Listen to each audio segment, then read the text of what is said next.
All right. Good evening, everybody. Thank you for joining our Hunt Research Tools 101 Masterclass for this evening. We'll get going in just a minute here. We'll just wait for a couple minutes for everyone to get settled in, get logged in and everything. So while we're waiting, a couple housekeeping items. Your audio and video are turned off, so we can't see or hear you. So no worries if you have noise in the background or anything like that. This class is being recorded. So if you miss something, you want to go and rewatch something, or if you got to dip out early and you want to watch the part you missed, no worries. We're recording it. We'll have it uploaded to the YouTube channel sometime tomorrow morning, depending how fast YouTube is working. And then we will send an email out to everybody tomorrow evening with a link to the recording as well, so you don't have to go searching through the YouTube channel to find it. We do have a couple members of the team here answering questions, so please use the Q&A feature. Should be down towards the bottom of your screen there. I see there's some people in the chat already. Chat is great for just letting us know where you're tuning in from, or if you want to talk with somebody else that's also in the class, that's great. Questions do tend to get lost in the chat though, so we're not going to be answering any questions in the chat. Please make sure you're putting them in the Q&A there. Can't guarantee we'll be able to answer every single question, but we'll do our best to get to as many as we can. And we are doing a giveaway at the end of this class, like we do with just about every master class. We're going to give away some onX Hunt t-shirts. So you do have to be present when we drop that link in the chat towards the end of the class to be able to enter for that. So with that, I guess we'll get going.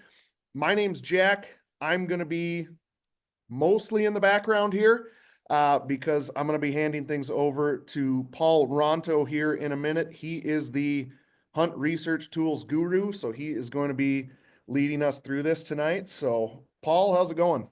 Hey, yeah, it's good. Thanks for putting this all together. I'm excited to show everyone that's tuning in tonight a little bit about our draw odds tool and our research and planning tool here at onX. So just excited to kick this thing off. Awesome. Well, the floor is yours. Take it away. Perfect. Yeah, thanks for saying that. And just to reiterate, everybody, if you have questions, please put them in the Q&A section. We won't be answering questions in the chat. Chat is really great for you guys as participants to talk back and forth and say hello. And then also, if you guys have like account issues, like you can't log in or there's something happening with your onX account, the best place to deal with those are to email our customer support staff, which is at help@onxmaps.com. Again, that email is help@onxmaps.com. We're probably not going to answer a lot of technical support type issues in the Q&A or the chat this evening.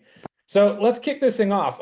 We're here today to learn about our Hunt Research Tools, which is our research and planning tool here at onX, which includes a whole bunch of data from draw odds to harvest statistics to public land metrics to unit information, and how this should help you develop a plan. But before we kick that off, a little bit about me. I've been a hunter for about 20 some years out here in the West. I live in Colorado. I am a product manager here at onX and am in charge of Hunt Research Tools as well as a few other things.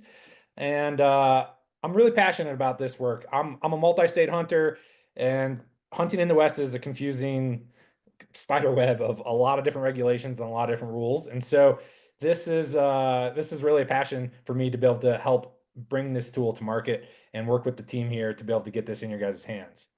So a quick overview of what's on the docket for tonight. We're going to talk a little bit about why understanding draw odds is important and why it's crucial to have a strategy during application season. We're going to talk a little bit about how to develop an application season strategy. We're going to go through a live demo of how to use Hunt Research Tools and how to look at draw odds and all the data that's in there. And we're going to remind you over and over throughout this masterclass to always check your regs before you apply. That's really important, and we'll explain why that's important. Even though you're using this tool, it's crucial that you guys check the state regs before you actually submit your application every year. And then we're going to talk a little bit about other application season tools and resources we have here at onX for you guys, and then we'll open it up at the end for some Q&A. And like Jack said, we're going to have a giveaway at the end of this for anyone that sticks around to the very end. So again, this is a 101. This is kind of a walkthrough on the tool, so we're not going to get super in depth on any one specific problem. Like if you have 17 points for elk in Montana, where should you apply? We won't be answering those questions today. We will have other master classes in the future that look a little more in depth at how to apply. We also have partners with Hunt and Fool, who are hunt consultants and can work with you guys individually. So again, those aren't questions we'll probably be answering today. This is more how to use the tool and how to see the data that's in it. Okay, so if you're interested in more master classes also after this, we've got some about how to use the app, the hunting app, coming up. And then we've also got a great one with our partners at Hunt and Fool application season about Colorado and all the draw changes that are coming up in Colorado. So that's going to be a great one on the 20th of February. And we'll have a bunch more later this spring, more of these 101s as well as more master classes with the guys from Hunt and Fool, which really are, they're unbelievably savvy when it comes to application season stuff and where to use your points and your money. So stay tuned for more master classes. There's a link here too. You can find it on the website, /hunt/masterclasses when you're on onX, and you can find all the stuff and register for any of these. Okay, so a little bit why it's important. This is an older graphic, as you can see, but this tells a pretty strong story. Why it's important to understand draw odds. Ultimately, what these graphs and charts are showing here is that the blended total of applicants, this is for Montana, but are going up year over year, whereas the total limited entry bull tags are going down. This is happening across states. This is happening across species. This isn't just an elk issue. And so this is really important to understand draw odds. A lot of the over-counter, the opportunities that we used to have gone away. And to be able to go hunt out in the West, you do need to participate in one of these draws. And so that's why it's important to think about draws as the way to get tags rather than potentially picking up tags on an over-the-counter list or a leftover list. And so that's why we ultimately invested in building a tool like this to help you guys, our users, figure out where to apply and where to best use your points and your money. So a few things, obviously during application season, it's crucial that you stay organized. There's deadlines. Every state has different deadlines. Some states have multiple deadlines for different species. So it's crucial you stay organized. We'll talk about one of our partners, Hunt Reminder, who can help you stay organized after we go through a demo of the research tool. But deadlines are huge. Fees are big. Some states, they charge you an application fee. Some states charge you upfront for the tag. And then if you don't get it, you get a refund. So you have to know if you've got the funds to be able to afford applying to those states. You got to know your accounts and passwords, which are different for every state. And you got to know your hunt dates if you can actually go on a hunt that you might draw. So number one, stay organized. That's crucial to your application strategy. Number two, are you going to try to draw a tag or are you going to try to go for an over-the-counter tag or potentially pick something off a leftover list? That's really important on the quality of the hunt you want to go for or just the opportunity you might have. You might be a new hunter and not have any points.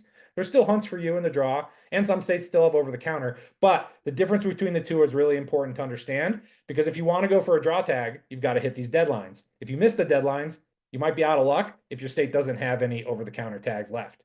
If you're applying for multiple states, this is super important in your draw strategy because every state has different application rules. Some states have preference point systems. Some states have bonus point systems. Some states are a first choice only state where they look at your first choice and then they go through everybody's first choice before they go to anyone's second. Some states, they'll look through your first, second, and third choices before they go on to the next applicant. So the order of how you apply differs. And so knowing the differences and the nuances between states is really important. Again, this is all really crucial and why you should always read the regs because they're constantly changing too. And then the last thing is for your application strategy, do you want to just hunt the same old unit or do you want to go somewhere new and have a different experience? Sometimes this isn't a choice.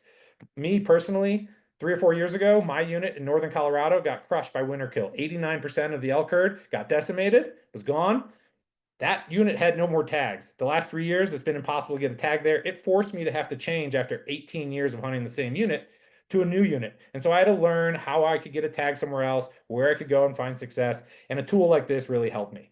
So those are some of the reasons why it's important to have an application strategy. The other important thing is understanding draw odds. So draw odds come in all shapes and sizes. Like I said, some states are preference points, some states are bonus points. We're going to talk a lot about the preference point break-even level on this masterclass. There's different draw odds for residents versus non-residents. So if you're hunting with a buddy who isn't a resident of the state that you're trying to hunt in, or maybe the same state as you, it's going to be challenging to try to figure out what tags work for both of you or for a whole group.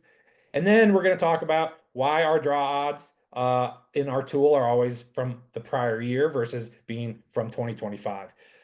So a little bit about this preference points versus bonus points. A preference point system is a system where you collect points and the people with the most points get the tags. So let's say there's 10 tags and there's a bunch of people with 30 points. They're going to give the tags to the people with 30 points until all 10 tags are gone. And people with 1 or 2 points are going to take years and years and years to get to the top of that list. Whereas the difference is with a bonus point hunt, a bonus point draw is you could have 10 bonus points, and that's really like 10 raffle tickets in a hat. You don't have, you're not at the top of the list. You're not going to get tags like in the preference point hunt, but what you are going to get is you have 10 tickets in that hat. So you have a higher chance of getting your number pulled during that draw. So those are two differences that states tend to have. Sometimes states have hybrid draws. So this is really important. Again, read your state's regs to understand how your state's draw works. As far as preference point break even level, we're going to talk about this in the tool, but this is the level where preference points break. So let's say there's a hunt that takes 10 points to get a tag. Anyone with 0 to 9 points in the previous year's draw, none of them get the tag. Anyone with 10 points has some sort of percentage between 0 and 100% to potentially get the tag. And anyone with 11 points or more, 100% of those users got the tag. And so we call that 10 point the break even.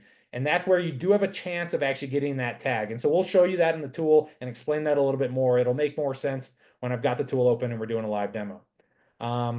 Lastly, I want to touch on this really important topic, draw odds data. So our draw odds tool and all the draw odds tools out there are always using last year's draw data to populate their draw odds. So what that is doing is telling you what happened last year in the draw, and assuming there's no major changes like quota changes or a massive change in applicant numbers, the draw odds should stay relatively static. Now they do change year to year, but none of these tools are predictive. The 2025 draws have not happened yet, and so we do not have the 2025 draw data in our tool. It's really hard to predict the future with any sense of real accuracy. And so what we do, and all these tools do it this way, is we look at last year's data and multiple years in the past to try to build a pattern and see if there's been drastic changes or not. And so that is honestly the best way to look at your draw odds. It would be the same way if you were pulling the data from the state today to look at what happened in the draw. It's always going to be from the last draw, so 2024's data. So when you go in the tool, we get a lot of questions. When is this going to update the 2025 data? Well, there is no 2025 data yet. The draws haven't happened. So it's all based on last year's data. Let's see. Okay, so now I'm just going to get into the tool. I'm going to do a demo for you guys. There's a whole bunch of stuff in here. We're going to start from scratch. And so I'll try to go slow here because there's some complicated stuff, but I think this will give you a good overview on how to use onX Hunt Research Tools. So when you first get to onX Hunt Research Tools, you're going to have to log in. You use your onX Hunt app login. You're all elite members already. This is an elite tool only. If you're not elite and you're on this masterclass, you've got to upgrade to an elite membership to be able to get access to this tool. But you use your same login, logs you right in, and this is the blank state that you'll land on. There's nothing selected yet. There's a map. There's nothing really going on. So the first thing I suggest you guys do is you go up here and you click on this little photo. If you don't have a photo attached to your onX account, it'll just be a little fake person's head, little gray and white head. So click on this and this is going to open up the menu. And the first thing I would suggest is go to your profile and set your residency. So this is really important. Again, residents have higher draw odds normally than non-residents. And so you're going to want to go in and set your residency. I'm a Colorado resident, so I'm going to go in and click Colorado and save. What this also allows you to do is set residencies for multiple states. There's some states like New Mexico, where if you've lived there for a while and you've moved out, you can actually acquire lifetime residency in terms of being a hunter. And so you can put multiple states residency in here. Now that I've got my residency set, I'm going to go in and add my points. So there's a couple ways to do this. I can add points from here. There's a menu over here on the left where I can add points, or I can pull the menu back up and go to my points as well. Right now, my points is empty. Let's use Colorado as an example. So you click on Colorado. I'm going to click on species, and we've got a bunch of different options here. When I click on elk, you'll see that preference point type is now highlighted. I can't click on preference and weighted because there are no preference and weighted points for elk. Those preference and weighted points are for moose and sheep and goat. But let's put some elk points in. So let's add a preference point for elk. And I can go in and I can click, let's say I got 5 points. I can click that plus or minus until I get it, and then it automatically will save. The other thing I can do if I've got 20 points and I don't want to click, the plus or minus button a bunch of times, I can just type in 20 points. But let's take this down to a reasonable amount. Let's say I've got 5 points. Okay. And then let's say I've got some moose points as well. So let's say I've got, with my preference points and my weighted moose points in Colorado, let's say I've got 8. So now that's set, I can go back to my general profile and you'll see your points have updated, and there they are. So that's the points and the residency. So now let's go back to the blank screen where we started. And you've got to start by manipulating these filters up at the top. So the first thing is a species filter. And you open this and it's got a whole bunch of different species to look at. You can only pick one at a time. But let's look at elk. I want to look at elk, and I'm in Colorado, so this is an easy one for me to demo. So let's add Colorado. One of the unique things that you can do here on the state selector is you could select multiple states if you wanted to look at all the elk opportunities across 3 states to determine maybe where the best place for me to go if I'm a non-resident. Maybe I'm coming from the east and I just want to hunt elk out west. I could click a couple states and see that data all at once. But because I'm a Colorado resident, I am going to look at just Colorado. Now we have a third option here, which you can leave blank. You could hit search now and we'll get a bunch of search results. Or I could go in and I could select a specific weapon as well. We'll talk about that here in a minute on why it's important to potentially select a weapon. But to start, I could do it with just a species and the state. Now, a few things you'll start seeing here is right when I did this, Elk, Colorado, there are 1,636 results. There's a ton of results. That's too many for me to continually scroll through to find anything super meaningful. So what I would do is start by filtering this down. So the first thing I'm going to do is go back to the weapons filter, and I'm going to say I'm a rifle hunter.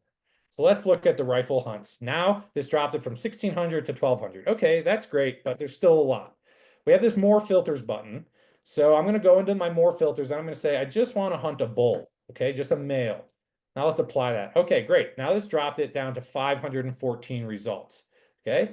So this is actually like cutting out a ton of results, and this is going to make it a lot easier for me to get through this list.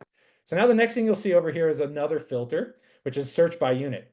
If I know what specific unit I want to hunt in, I can go look for it right here. So let's say I want to hunt unit 1. I can apply that filter, and now it's going to give me the bull tags, the bull rifle tags in Colorado in unit 1. Maybe I want to search a couple units. Maybe I want unit 1, unit 7, and unit 100. Now I'm going to just see the results for unit 1, unit 7, and 100, if there are results for this matching criteria. But let's clear that out. Let's just start with the 514. This will give us a ton of options. And let's talk about, now that I've got a lot of options, how do I sort? How do I sort these so that they have more meaning? Well, over here, we've got this drop down, which we can sort our results. So let's say I want draw odds high to low, or maybe I want low to high to see what tags are potentially harder to get.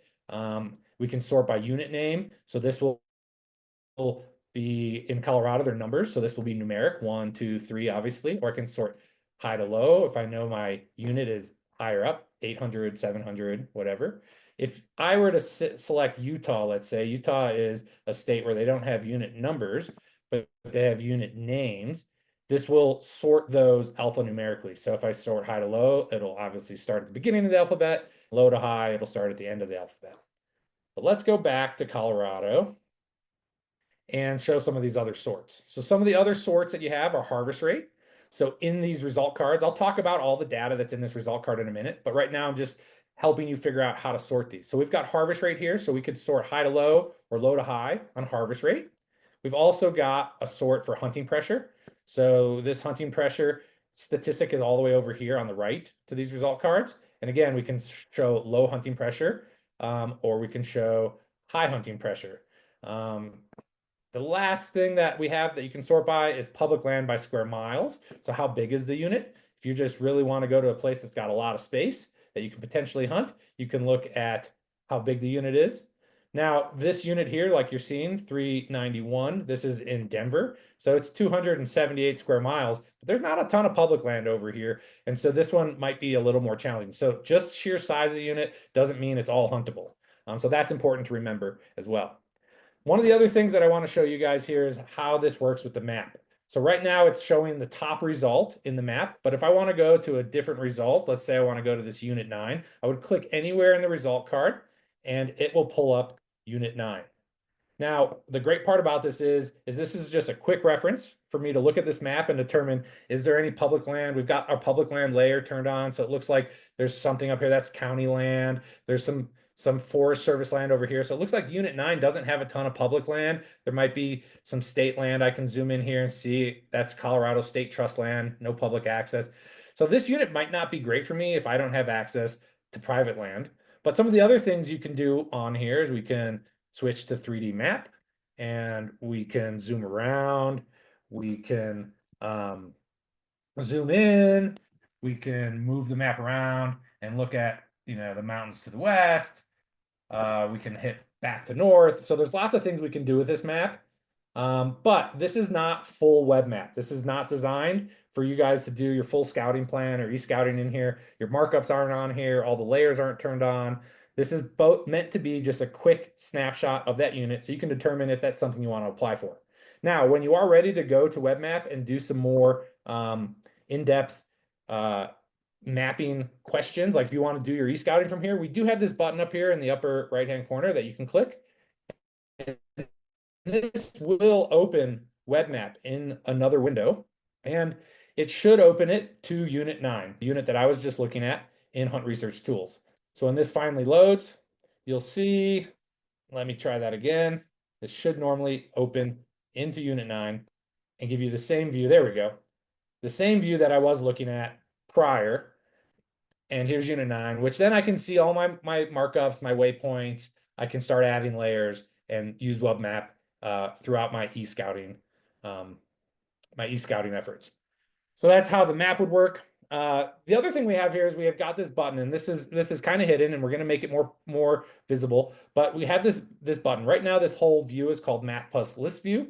But if you want a table view, if you're more into spreadsheets and you just want a table view of all this data, you can click over to the table view, and it'll give you a better view of all this data. It's the same search criteria that you had set up. It's got all your filters still on, and now you can search through here and you can still sort these by all the same sorts. You can see how many results you have. So you can see everything that you could see on the map and list view, but in a more efficient manner. This is getting a facelift currently. And so this will look more and more simplistic and more like a spreadsheet. We've gotten some feedback that users really like the spreadsheet view. And so we're going to make this a little easier to use. So let's go back to list view and let's talk about one other feature that we've added. So this share URL button. So now, which is different from last year, we didn't track all the things you selected in the URL. So now you can click this share URL button and copy this link, or you can simply go up into the search bar and copy the URL and send this to a buddy. And this buddy then can click on that link and open up the search results to see exactly what you were looking at with all your filters and all your selections already turned on. What makes this great is when you're planning with a group, you can be looking at the same screen at the same time. Now, if your buddy isn't onX Elite, when they click that link, they're going to get a purchase flow upgrade notice to upgrade to Elite to be able to see this. But if you and your buddies are all Elite, you'll be able to log in and see the same thing. And you can do this anytime you change. You can send a new link and it will add that filter into that URL. So that's something that's really awesome to be able to collaborate with someone else while you're in application season mode. Okay, so that's some of the basic filters and search functionality. Now let's talk about the search card, the result card, and what data is on here.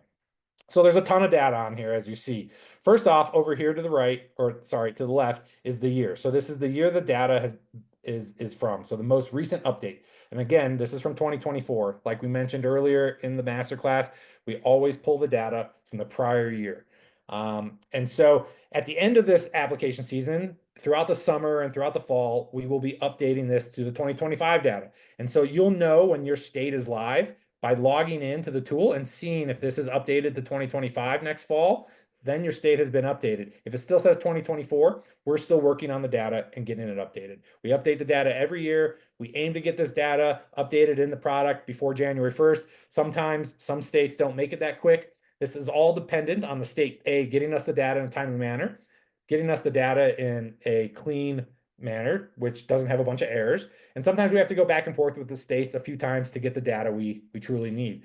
And so this process does take us a little bit of time, but every year we plan to have these updated well in advance of a state's draw deadline. And so if the data isn't updated by January 1st every year, if it's like, let's say, Montana or Colorado, whose draw deadline for big game species is April 1st this year, we will have it updated always with ample time to be able to do your research and get your application in for those states. But again, our goal is to have it updated throughout the summer and fall so that coming into application season this time of the year, we have the data ready for you guys. Now, the next thing you'll see here is the unit name, what state it's from. There'll be a state icon, and then also the hunt code or the hunt number in some states. And so this is usually the code that is actually required for you to apply, what state it is, and obviously what unit. The next thing you'll see is the bag type. So this is an elk tag, and this is a bull elk tag. If we were to turn this filter off, you would potentially see like this change to cow elk or either sex potentially. Or if it's a deer tag, it could say doe versus buck. So there's a whole bunch of things to pay attention to there. The other thing to notice here, when I change over to this, instead of the 391, now we're at unit 141 and it has this plus 133 and 134. That means that this tag is good in multiple units. So this tag is good for 141, but it's also good in 133 and 134. And some of these tags are good in a ton of units. And you'll see that there's even some, like let's say to unit, I think unit 12 has a whole bunch. If you go to unit 12, you'll see this green more button. And when you click on that, you'll see there's a whole bunch of units that this tag is good for. And so that's giving you a bunch of information based on what units your tag might be valid in. The next thing we're looking at is the method of take and the season dates. So this is a rifle tag. And last year's season dates were November 20th to November 24th.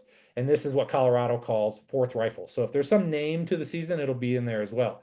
You'll see here there's a third rifle and what the dates were last year, second rifle. Now, every year, hunt dates tend to change by a day or two just by the fact that the calendar changes by a day or two every year. And then every 5 or 6 years, dates change usually by a week because the way it works in the calendar is it resets. And so just be conscious that the dates that you're looking at on this are the dates from last year's hunting season. And again, check your regs, make sure the dates for this year are ones that you can actually hunt, okay? Now, the other things you'll see over here are like on tags that are private land. This is a private land only tag. Other ways in Colorado and some states, they have codes within their hunt code. So you know a P5 is a private land tag. Let's see if we can find a ranching for wildlife tag. It'll say that over here as well. Here we go, ranching for wildlife tag. And so again, there's lots of information in this top bar that tells you a little bit about what this tag's all about. Okay, let's go back up to the top. Now, what's in the next row? So let's pull this all the way back up to the top. Now, the next row, we've got my points, min points, and a couple other data boxes.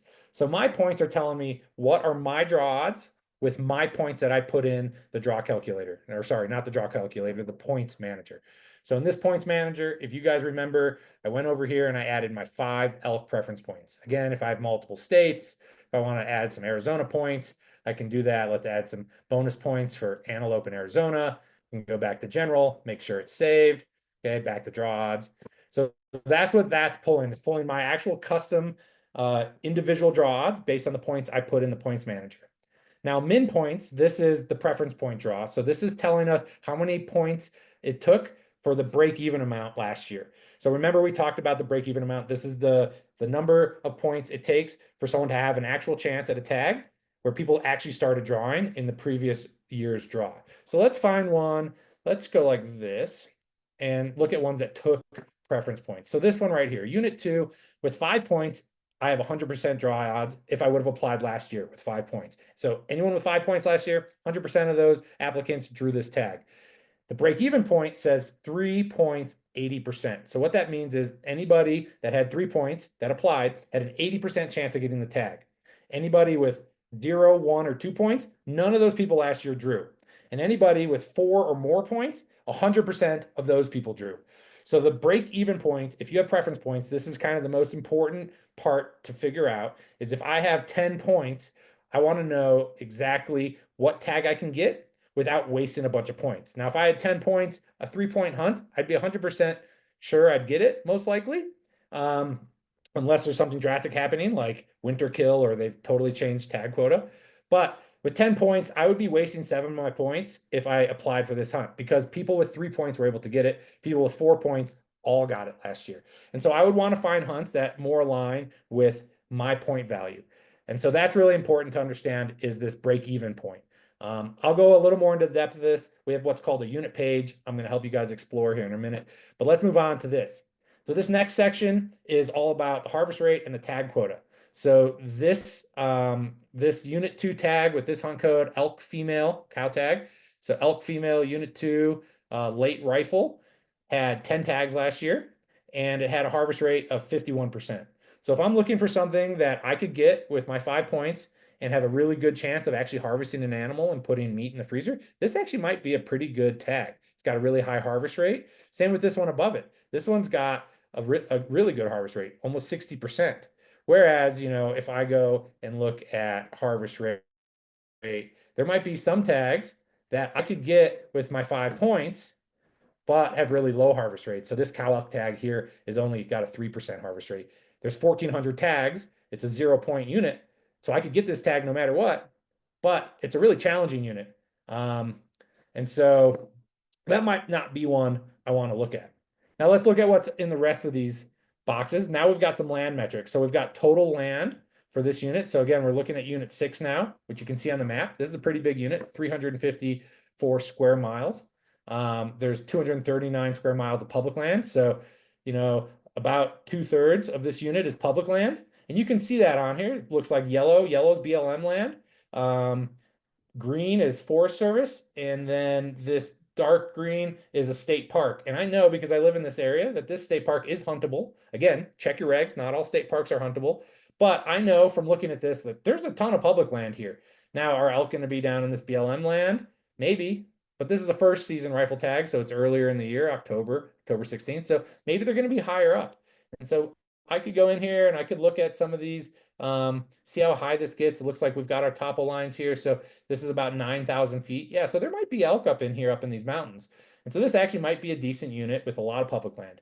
Now, are there going to be other hunters here? It looks like there are. There's 4 hunters per square mile. So that's pretty high. Mostly that's because this has 1,400 tags. They're giving out a lot of tags to this unit, and there's a lot of hunters. And so maybe I want to look at a unit that has less hunters. So maybe now I want to go to hunting pressure, and I want to look at a unit that has way less hunters. Now this is a 32-point tag unit, so I probably can't get that because I only have my 5 points. But this one has very low hunter density, obviously because the tags given, the quota, is only one. There's only one of these either sex elk tags in this unit at this time during this Ranching for Wildlife first rifle hunt. And so there's not a lot of hunters, very big unit. But again, this unit is very desirable, takes a ton of points. So let's go back to draw odds. This is where I always like to go back to because I want to know what tags can I get, especially with 5 points or low points. And so right now, it is sorted high to low. Again, 0.00 chance of me getting this tag with 5 points. This was a 7-point unit. So I would need another 2 years to be in the running. And if this unit has some point creep, potentially, it might take me more than 2 years. But if I had 7 points, again, the way the break-even points work is I had an 18% chance last year if I had 7 points to draw this tag. Anyone with 8 points or more that applied, they all drew this tag. Anyone with 6 points or less, they did not draw this tag. So that 7-point unit, those are the people that were kind of on the fence. They could go either way. And so that's what I really need to know. So that's the result card. That's all the information that's in this card. Now let's go back to bull tags. And let's look at what we call the unit page. Okay, so let's just go by unit name, let's say, and let's look up a tag that's really hard to get. So this unit 2 tag, it takes 26 points on the break even. So if I click on this, you'll see unit 2, ton of BLM land. Okay, this is interesting. There's access in there. It looks like there's some roads and I could potentially get in there. Let's go learn a little bit more about the unit. So when you click this caret over here on the right, you'll be taken to what's called the unit page. Now, the unit page outlines all the different hunts that are in this unit 1. And it's going to open it default to the tag that I came in through. So if you guys remember, I actually wanted to come in on this tag that took 26 points. So let's go to that tag, unit 2, and you'll see all these other tags in here, the one that's open, and then there could be some tags below that as well. But let's look at what this unit page is now telling me. Okay, so when I first look in here, there's this chart that's got a bunch of numbers, and this is explaining the break-even point very easily. So 26 points was the break-even amount. Anyone last year that had 26 points, 23% of them drew the tag. Anyone with 25 points or less, none of them drew the tag. And anyone with 27 points or more, 100% of those applicants drew this tag. And so that's that break-even point. And now you can see the difference between resident and non-resident, where if you're hunting this with a buddy, let's say, and you've got 26 or 27 points, your non-resident buddy is going to need 32 points to be able to draw this tag in this hunt. And that's assuming that everything stays the same this year. What you can also see on the unit page is a little bit about tag quota. So it looks like over the last 8 or 10 years, tag quota stayed the same for this unit, 32 resident tags, 6 non-resident tags.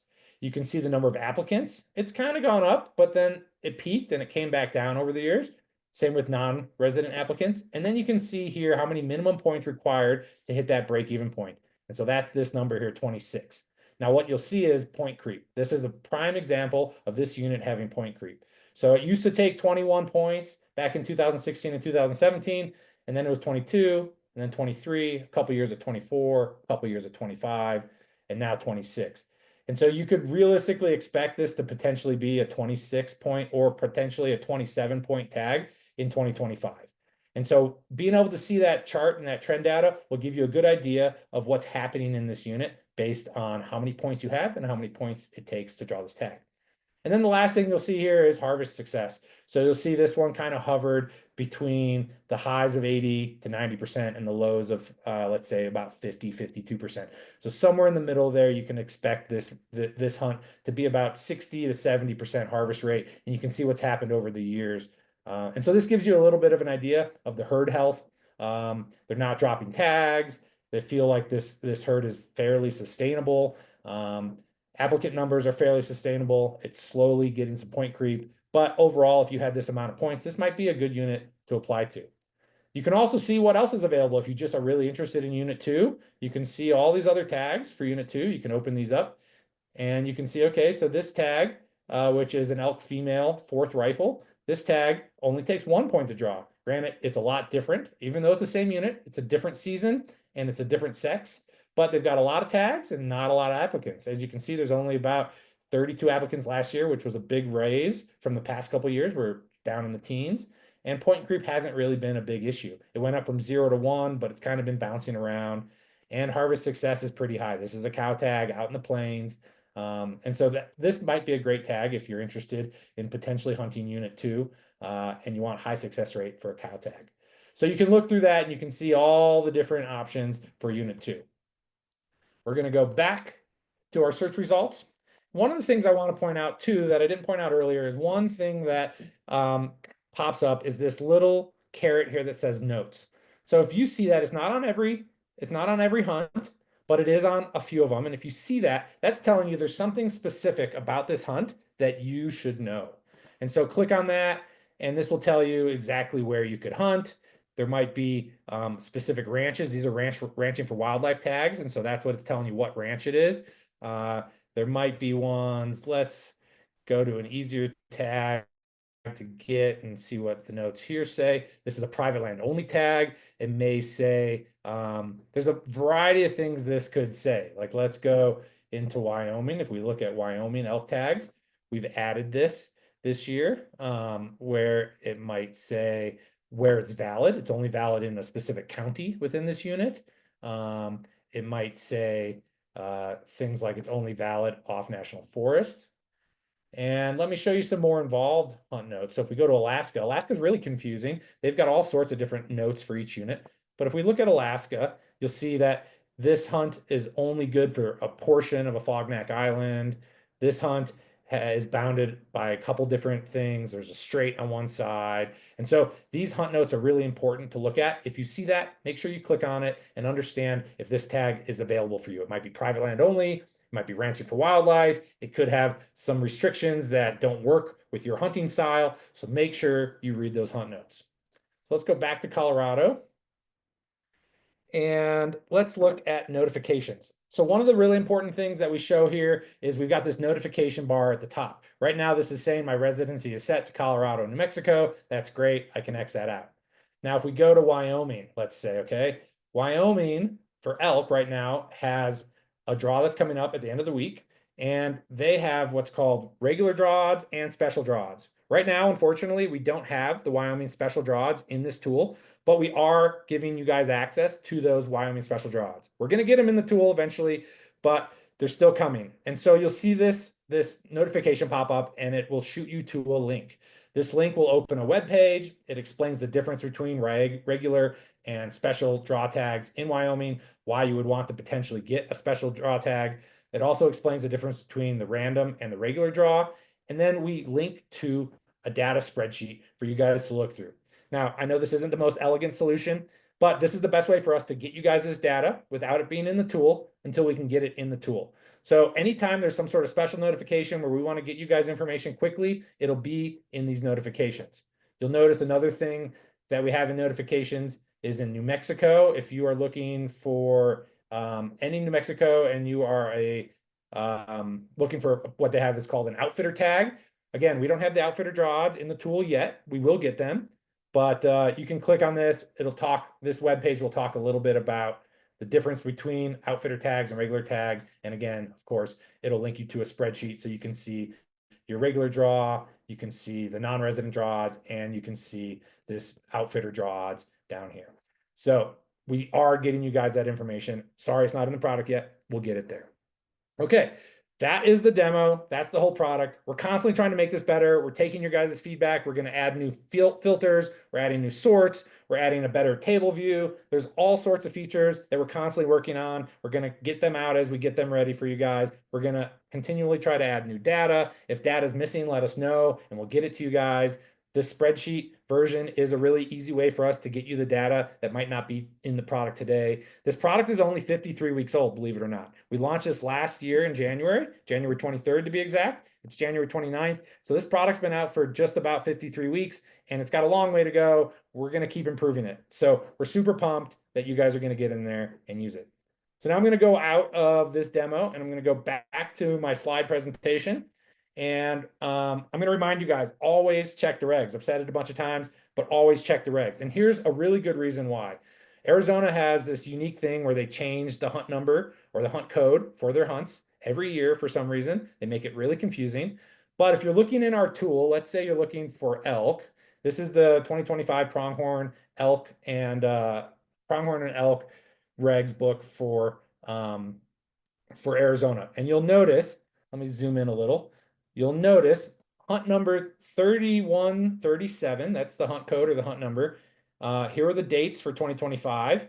Here's the name of the unit and the quota, okay? So now remember this hunt number, 3137. Now, if I look in 2024, the 2024 pronghorn elk and elk regulations, you'll see that this same hunt with 20 tags was hunt code 3136. So now if you're looking in our tool and you're looking at hunt 3136 from 2025, if you're looking at in our tool, you're looking at this data for 2025, from 2024, sorry. But this year, that's not going to be the same hunt code that you actually apply for. So it can get a little confusing. I don't know why Arizona does this, but some states do this. Some states change the unit names. Some states actually split units in half and the boundaries change. So always make sure you check your regs. The other thing I want to talk to you about is regs will typically show you what's new for a year. Colorado does this. This is the Colorado regs book for big game. Anything in orange is something that's new. So as you scroll through the regs book, you'll see there's a couple pages here of things that got updated mid-season. They're orange. A couple other things that got updated mid-season. But they'll also have a page in your regs book that is all about what's new. This is the most important page, I think, in these regs book, is to understand what's changed from last year to this year. And so this is the 2024 regs book. Before I apply to Colorado, I'll go down to my CPW office and get the 2025 regs book. And I'll read through all these things that have changed. Non-resident license allocation. This is super important if you're a non-resident. That has changed. Some boundaries have changed for GMUs. Some either sex tags have changed. Like there's a ton of important information that we won't have in our tool because again, we always have the last year's data. So you need to know what's going on in your state for the current year before you apply to make sure that you're applying with knowledge, with confidence. Okay. Price updates are things that get changed. Draw changes. Colorado in 2028 is going to a whole bunch of draw changes. They're going to go to a 50-50 preference point bonus draw, which is going to change dramatically the landscape of people with preference points. And so make sure you always check your regs. I'm going to beat the dead horse here. I'm going to tell you one last time. Make sure you check your regs. Lastly, as an onX Elite user, you have a bunch of options and tools to use. You've got this hunt research tools that we showed you. You've got free access to the digital e-magazine with Hunt and Fool.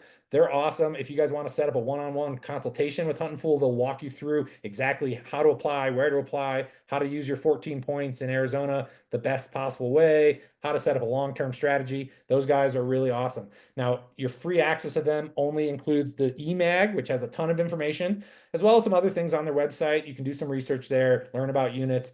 But if you do want to do a consult, that is a different package that you'll have to go and pay them for. Hunt Reminder, you get a free access to Hunt Reminder. This is email and text message updates and reminders for every draw deadline out there all across the US, all species, so you never miss another draw again. This is super important because draw dates change from time to time. Draw dates for some states are split by species. And if you miss a draw in some states that don't have OTC tags, you could be SOL. So make sure you sign up for Hunt Reminder. You're getting that for free. You also get obviously access with your onX Elite to onX Hunt. So you've got all your maps, your layers, web map, all sorts of information. And then you've got access to our onX blog. One of the things I'll show you that's really awesome on the blog right now is we just had Hunt and Fool create a blog for us that is kind of the state of hunting. And this is going to tell you some of the updates that are happening across the West. So you've got updates for every state that are really important for you to know going into this year's draw. There's all sorts of content like this on our blog. There's content across the West. There's content about New Mexico itself. There's content about each state specifically. And so make sure you check out the blog and you read up on what's happening in your state. Also, if you guys aren't elite or you need to renew, we have this discount code for you guys or for your buddies. Share it with them. App Strategy. Go to the website. You can't do this on the App Store. You actually have to go to onxmaps.com and pay online and then go log in to your app on your phone. This is good until next Friday at midnight, 2/27. That's next Friday. It'll get you 30% off a yearly subscription. So that's going to save you like 30 bucks on onX Elite. Okay. Again, we've got a bunch of master classes coming up. Master the app if you really want some more in-depth knowledge on how to use the app, all the layers that are included, some of the little tips and tricks that make it more useful. And then again, come back for these Hunting Fool master classes. Being able to hear these guys from Hunt and Fool is really powerful. They are really, really versed in all this application season stuff for all the Western states and all species. They're out there pounding the ground, hunting them. They know everything. So come to those. It's a great place to ask questions. It's a great place to get introduced to them and then potentially partner with them to do a consultation. Now we're going to open it up to some questions. So I think Jack's going to come back on. I think he's got some questions prepared and I will hopefully be able to answer them or show you guys how to answer them in the tool. Yep. And before we get to questions, I'm going to post the giveaway link in the chat. I've also turned off the chat momentarily just because that giveaway link can get lost if new chats are coming in. So it should be at the bottom of the chat for everybody. We're giving away some of those t-shirts that Paul has pulled up there. Yeah, before we get to questions, yeah, guys, check out this link, bit.ly/JanHRT. We got 10 of these t-shirts to give away. You got to enter tonight by midnight. So if you don't do it after this call and you forget and you try to do it tomorrow, sorry, you're too late. But we're going to give away 10 of these. We'll get your email. We'll ship them over to you. So make sure you get that in. All right, let's go to questions. Awesome. So there was a lot of questions about adding future states, kind of what the plans are there. I know there was a question about Washington specifically, so maybe touch on what's going on with Washington, where that stands, and then, there was other questions about adding eastern states like Iowa, bear draws in the upper Midwest, some turkey draws, things like that. Yeah, for sure. Great question. We have a ton of people asking, when are we going to go east? When are we going to get turkey? When are we going to get javelina? When are we going to get bears? It's all in our long range roadmap, but today that's a much smaller proportion of the draws that are really complex and confusing and hard. A lot of eastern states have simple draws or random draws. A lot of eastern states have over-the-counter tags. And so right now we're focused on the West, but our long-term plan is to eventually be able to expand and scale. Now we're proving this model out. This tool's still young and immature. We've got a lot of updates and changes that we want to make. We want to make sure that our platform is right before we start growing it. Now, Washington's a different question. Washington is in the West. People are always confused why we don't have Washington. Washington is a state that really struggles to get us the data on time to be able to put it in this tool. So if you are a Washington resident or you're a Washington hunter and you want to see your state in this tool, reach out to your game and fish department. Tell them, we have been asking for this data year in and year out, and it's a challenge for us to get it in time to be able to clean it and organize it and get it into our tool. And so, unfortunately, we've never had Washington in our tool. We've been doing draw odds between us and our old partner Top Rut for years, 5, 6, 7 years, and we've never had Washington in any of those tools because of this issue. So I push you guys and I challenge you guys. I don't want to poo-poo Washington, but I challenge you guys, if you want that in this tool, they need to play ball too. And so I would say reach out to your game and fish department and tell them that this is something that you'd like them to share. We're trying. We're trying to get it in the tool. I promise. Yeah, I think that's a situation, like I tell people, when it's any issue, whether it's private parcel data or what have you, the squeaky wheel gets the grease sometimes. So the more people that ask for it, the more likely we are to get it. So I saw another question just pop up about Canada. So Canada's in this same realm as being able to expand eastward. We are adding more functionality for Canada in our mapping app. As you know, we have Canada in the mapping app now, and we are adding more functionality. Canada is part of that long-term growth plan, but I don't want you guys to expect eastern states or Canada or even Washington to be in the tool anytime soon. This takes time to build relationships with those states and get this data, and we really do want to perfect this platform before we're able to scale it. And we know we're missing data, like we showed you with Wyoming special odds or the New Mexico outfitter odds. We've still got stuff that we gotta pull in, and we potentially could get other species into this tool for these western states, like turkey and bear, potentially before we expand to eastern states. It's really unsure what would be the path of least resistance there and what has the most impact. But long term goal, way down the road, we would, of course, love to have eastern states, Washington, Canada, wherever our app is working, we would love to support you guys. But it's going to take time. So just be patient with us. And there was a question in there on Canada. Person was confused on the residency selector for points. So this is a person that's applying for Western states, but they don't have the ability to select Ontario, Alberta. I told that person, pick any state that's not included. Pick Pennsylvania, New York, what have you. Your odds are the same whether you're a non-resident in one of the 49 other states or Canada. The states don't make that distinction between, I'm in Montana. If I apply in Wyoming, I'm a non-resident, same as you're a non-resident coming from a Canadian province. So just pick a state that's not included, that's not one of the states you're applying for the time being. Yeah, and again, pick any state. I want to say we had Canada in there just as an option, but we may have pulled it out because it was confusing. But if you're from Canada, you can also just select the Canada as your state. I know we don't have the provinces in there, but it'll then ultimately just determine you're a non-resident for any of these states you're looking at. And that's really what we're trying to get at is, are you a resident of one of the states we cover today, or are you a non-resident?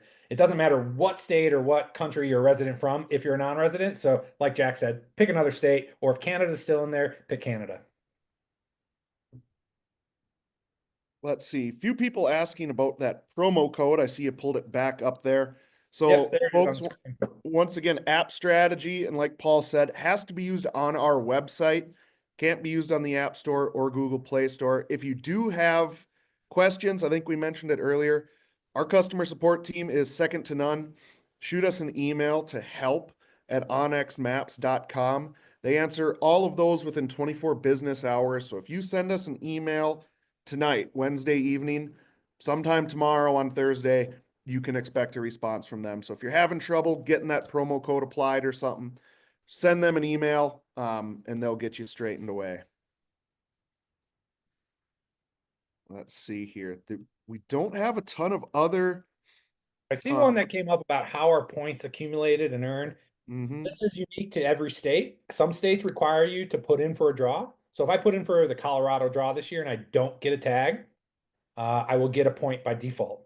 Other states allow you to buy points. So after the draw is over, you can go in and buy a point, depending on if you got a tag in the draw or didn't.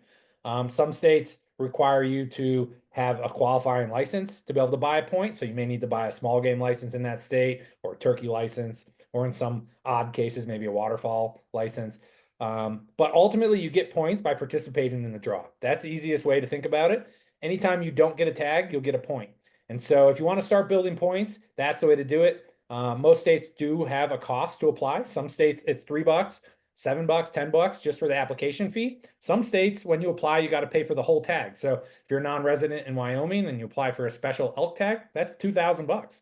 Now you do get a refund if you don't get that tag, but you do got to front that cash. And so getting points can be an expensive game if you're putting out the full price of tags for multiple states. And so make sure you're understanding which states you can get a point for by just applying and paying for the application fee, which states cost the whole price of the tag, and so on. So again, I'm going to say it one more time. Check your regs. Read the reg book. The regs book for every state fish and game department will explain how you accumulate points, what they cost, and where you get them. There was a bunch of questions about just how points work, how different draws work. I'm gonna post a link in the chat right now to a class we did 2 weeks ago with some folks at the Huntin' Fool. It was really centered around beginners, people that have never applied or kind of just getting into this whole world of Western big game applications. Take a look at that. It's on our YouTube channel. Um, and just a plug for our broader masterclass playlist on our YouTube channel. We've been doing these classes for, this is the start of our 4th year, believe it or not. And so there was questions on, are we going to do state specific classes, things like that. We are doing a Colorado specific class this year because they had some major changes, especially like to the, getting rid of the OTC archery elk. So we'll be doing one of those February 20th. But previous years, last year we did one on Wyoming because last year Wyoming had a big change. We've done them on Montana specifically. We did one on Utah. And there hasn't been major changes to those states since then. So check out the onX Hunt YouTube channel. Go to the Masterclass playlist. There's a lot of them in there, but if you scroll back, you can find the Utah one, I think was a couple years ago. Wyoming was last year. Montana was, I can't remember if it was 24 or 23. But for folks asking those questions, that's where I would point you. I think that's your best starting point, at least. Yeah, I think that's great. A great call out. And watch the YouTube channel. Check out all those old master classes. We also have a state article for every state that we cover that talks about how the draw works, how you get points. Let me see if I can pull one up real quick.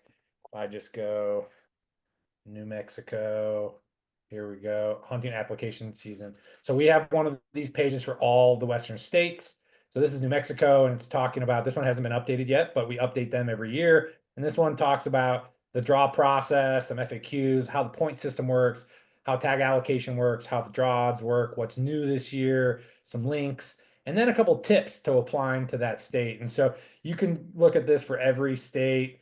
Pretty simple URL. It's hunting application details. And let's say I go to Colorado, we've got one for the Colorado state as well. So again, we have a ton of this data and information on our website. Check out the blog, check out the master classes, and hopefully you guys will have some confidence going into application season this year.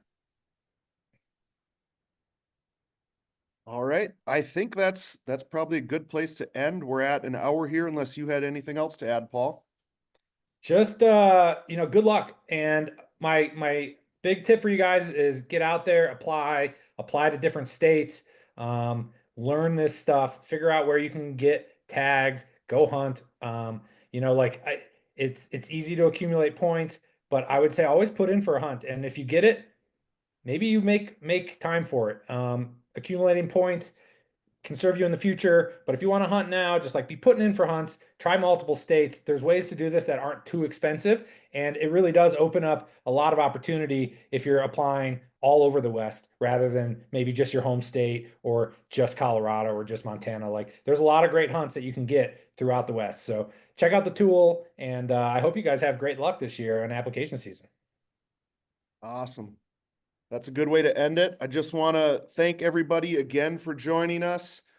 Please do check out our upcoming master classes. We're going to be doing some more of this type of class, as well as some classes with Hunt and Fool, as well as some onX map, the app specific classes. So take a look at that schedule I posted in the chat. You can also find it on our website and sign up for classes that you are interested in. And thanks again for joining us, and hope to see you on a future one. Have a good night, everybody. Thanks all.